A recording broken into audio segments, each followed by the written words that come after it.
C'est vrai que c'est notamment Indiana Jones et la dernière croisade. J'étais complètement fascinée de ce moment où il va sur la tombe d'un chevalier et puis il va relever l'inscription avec un papier, il gratte avec un crayon et ça lui permet en fait de continuer son enquête. Et ça m'a éclairée complètement quand j'étais enfant, j'étais fascinée. Ma discipline s'appelle la conservation-restauration. C'est un métier qui est tout à la fois avec une dimension pratique, technique, du geste de restaurer, mais aussi toute une dimension intellectuelle qui est de diagnostic, à savoir essayer de comprendre par l'étude d'un objet ce qui s'est passé, ce qu'il a rencontré comme événement, et ce qui explique son état et dans quel état on doit nous le transmettre.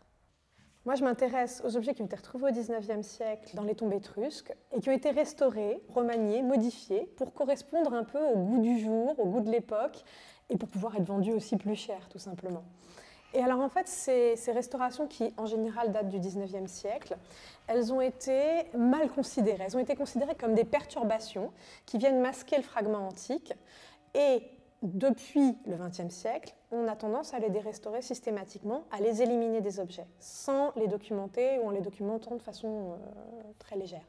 Et cet état 19e, pourtant, il raconte l'histoire du lien qu'on avait à l'époque avec la culture étrusque, avec les objets archéologiques. Et tout ça explicite assez bien en fait, ce travail de médiation qui, je pense, serait assez nécessaire et intéressant. Parce que, en fait, quand on est restaurateur, on tisse ce lien très intime avec l'objet, on sait plein de choses de lui, et le public, à aucun moment, il n'aura accès à ces informations. Et je pense que c'est un moyen d'accès privilégié à la culture et au patrimoine que de passer par ce côté intime et familier, de se dire oh bah, cet objet il a été rapiécé avec d'autres éléments, il a été utilisé, il a des traces de modifications iconographiques, etc. En fait, ce qu'on voit en couleur claire ici, c'est de la peinture 19e.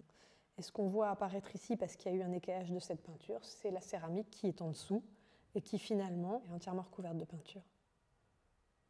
J'aimerais bien éventuellement travailler à une petite exposition, justement, sur ces moyens de raconter l'histoire des objets. En fait, que les objets racontent eux-mêmes leur histoire. Ce serait ça qui serait mon rêve, on va dire.